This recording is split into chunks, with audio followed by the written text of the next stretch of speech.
দেখো, 1 এপ্রিল চলতি বছরের 1 এপ্রিল থেকেই কার্যকরী হচ্ছে রাজ্য সরকারি কর্মচারীদের জন্য 4% ডিএ বাড়ানোর ঘোষণা করা হয়েছে রাজ্য বাজেটে। 1 এপ্রিল থেকেই এর সুবিধা পাবেন রাজ্য সরকারি কর্মচারীদের পাশাপাশি যারা পেনশন পান তারাও এই সুবিধা পাবেন।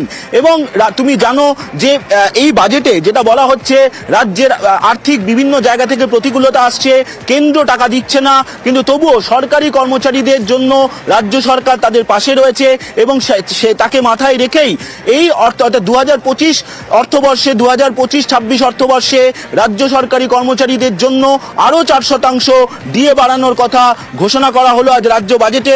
রাজ্যের অর্থ প্রতিমন্ত্রী চন্দ্রিমা ভট্টাচার্য ইতিমধ্যেই রাজ্য বাজেটে তা ঘোষণা করেছেন। একেবারে রাজ্য বাজেটে চমক, 4% ডিএ বাড়ানোর প্রস্তাব।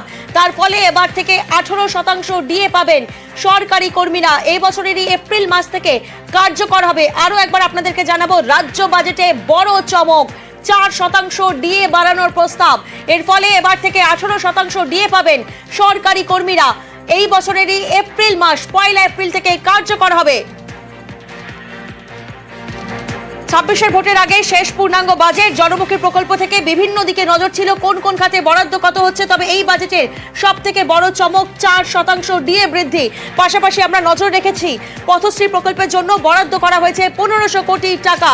বাজেটে 2025-26 অর্থবর্ষের জন্য বিভিন্ন খাতে বরাদ্দ করা হয়েছে, যেখানে 350টি সুফল বাংলা স্টল তৈরি করা হবে, যার জন্য বরাদ্দ করা হয়েছে 200 কোটি টাকা। আশা ও অঙ্গনওয়াড়ি কর্মীদের মোবাইল দেওয়ার জন্য 200 কোটি টাকা বরাদ্দ করা হয়েছে। বাংলার বাড়ি প্রকল্পে অতিরিক্ত 16 লক্ষ উপভোক্তার বাড়ির জন্য 9600 কোটি টাকা বরাদ্দ করা হয়েছে। শুধু এই নয়, নতুন প্রকল্পের ঘোষণা করা হয়েছে। প্রতিনিধি সোমরাজ এই মুহূর্তে আমাদের সঙ্গে রয়েছেন। সোমরাজ, যে নতুন প্রকল্প ঘোষণা করা হয়েছে নদী বন্ধন, সেই প্রকল্প সম্পর্কে তোমার থেকে একটু জানতে চাইবো, কত টাকা বরাদ্দ করা হয়েছে এবং কোন কোন জেলার বাসিন্দারা তাতে বেশি সুবিধা পাবেন?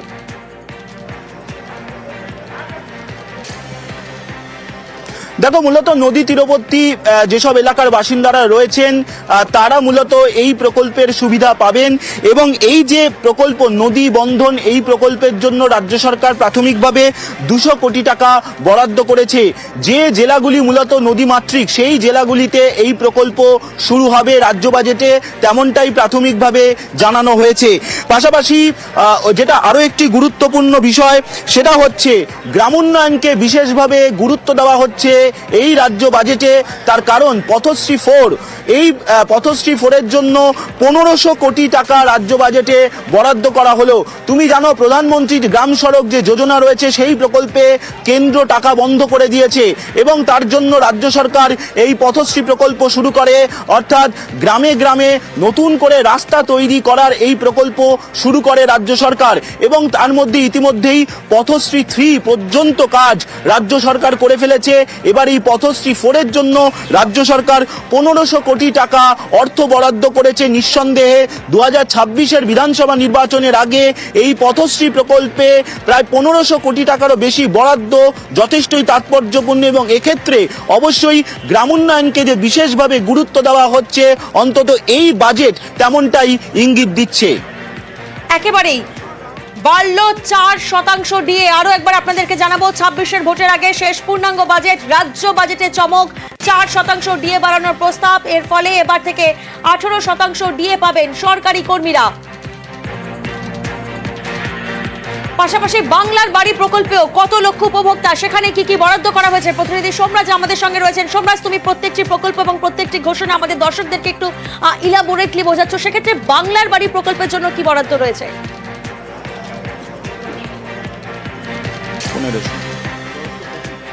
দেখো, বাংলার বাড়ি প্রকল্পে দ্বিতীয় পর্যায়ে আরো 16 লক্ষ উপভোক্তা বাড়ি পাবেন রাজ্য বাজেটে, তেমনটাই জানানো হচ্ছে। এবং এর জন্য 9600 কোটি টাকা বরাদ্দ করছে রাজ্য বাজেটে, যা নিঃসন্দেহে গ্রামোন্নয়নের জন্য যথেষ্ট গুরুত্বপূর্ণ। এই রাজ্য বাজেটে একদিকে যেমন সরকারি কর্মচারীদের ডিএ বাড়ানোর ঘোষণা করা হলো, তেমনি গ্রামোন্নয়নের দিকেও বিশেষভাবে গুরুত্ব দেওয়া হচ্ছে।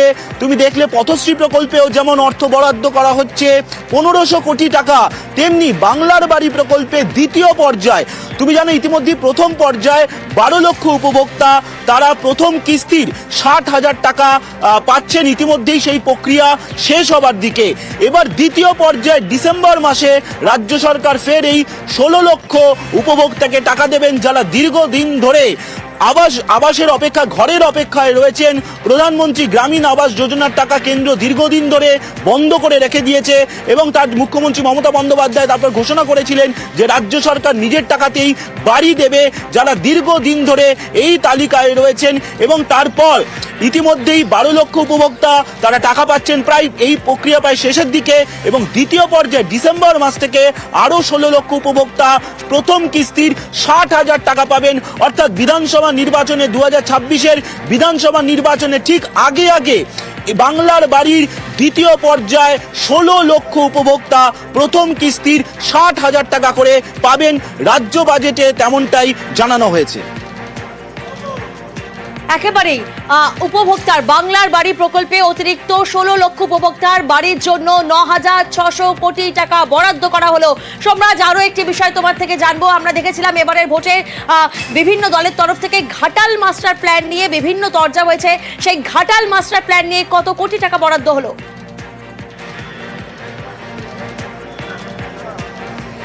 দেখো, ঘাটাল মাস্টার প্ল্যান নিয়ে দীর্ঘদিন ধরে রাজ্য সরকার কেন্দ্রকে চিঠি লিখেছে যে এই পরিকল্পনা তৈরির জন্য কেন্দ্রের আর্থিক অনুদান চেয়ে, কিন্তু কেন্দ্রের তরফে কোনো রকম আর্থিক সাহায্য দেওয়া হয়নি। তোমার হয়তো মনে আছে, মুখ্যমন্ত্রীর নির্দেশে মন্ত্রিসভার একাধিক সদস্য তারা নীতি আয়োগের সদস্যদের কাছে, নীতি আয়োগের কাছে গিয়েছিলেন, বৈঠক করেছিলেন, সেই বৈঠকে রাজ্যের পরিকল্পনা জমা দিয়েছিলেন।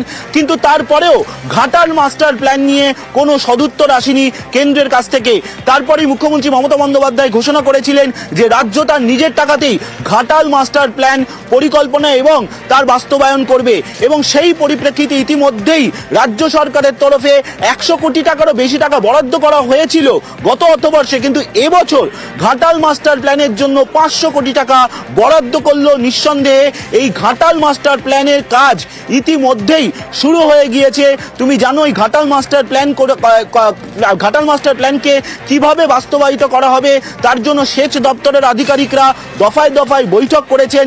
ইতিমধ্যেই রাজ্যের বিশেষজ্ঞরা তারা সেই এলাকা পরিদর্শন করেছেন। ইতিমধ্যেই কোন কোন এলাকাকে চিহ্নিত করা হবে তাও প্রায় চূড়ান্ত করে ফেলেছে রাজ্যের সেচ দপ্তরের আধিকারিকরা এই ঘাটাল মাস্টার প্ল্যানকে এগিয়ে নিয়ে যাওয়ার জন্য। ফলত সেই জায়গা থেকে এই ঘাটাল মাস্টার প্ল্যানের জন্য আরো 500 কোটি টাকা অর্থ বরাদ্দ। নিঃসন্দেহে ঘাটাল মাস্টার প্ল্যানকে বাস্তবায়ন করার জন্য এই অর্থ বরাদ্দ আরো কাজের গতি বাড়াবে, তেমনটাই মনে করা হচ্ছে। একেবারে রাজ্য বাজেটে ঘাটাল মাস্টার প্ল্যান নিয়ে বড় ঘোষণা অর্থমন্ত্রী চন্দ্রিমা ভট্টাচার্যের। ঘাটাল মাস্টার প্ল্যানের কাজ শেষ হয়ে যাবে দ্রুত, এমনটাই জানানো হয়েছে। এই প্রকল্পের মোট খরচ 1500 কোটি টাকা এবারে রাজ্য বাজেটে বরাদ্দ করা হলো মোট 500 কোটি টাকা। 26-এর ভোটের আগে শেষ পূর্ণাঙ্গ বাজেট। রাজ্য বাজেটে বড় চমক, 4% ডিএ বাড়ানোর প্রস্তাব। তার ফলে এবার থেকে 18% ডিএ পাবেন সরকারি কর্মীরা। এই বছরেরই এপ্রিল মাস থেকে কার্যকর হবে, এমনটাই প্রত্যাশা ছিল রাজ্য সরকারি কর্মীদের। তা পূরণ করে রাজ্যের অর্থ প্রতিমন্ত্রী চন্দ্রিমা ভট্টাচার্য আজ বাজেটের বক্তৃতায় সরকারি কর্মচারীদের জন্য 4% মহার্ঘ ভাতা ঘোষণা করলেন। এর ফলে তা বেড়ে দাঁড়ালো 18%। 1 এপ্রিল থেকে বর্ধিত হারে দিয়ে কার্যকর হবে। 2026 সালের বিধানসভা নির্বাচনের আগে এবারের বাজেট মুখ্যমন্ত্রী মমতা বন্দ্যোপাধ্যায় সরকারের শেষ পূর্ণাঙ্গ বাজেট। আর এই বাজেটে রাজ্য সরকারি কর্মচারীদের বড় চমক, কারণ 4% ডিএ বাড়ানোর প্রস্তাব। পাশাপাশি আমরা নজর রাখবো পথশ্রী প্রকল্পের দিকে। 1500 কোটি বরাদ্দ করা হয়েছে পথশ্রী প্রকল্পে। ঘাটাল মাস্টার প্ল্যানে 500 কোটি টাকা বরাদ্দ করা হয়েছে।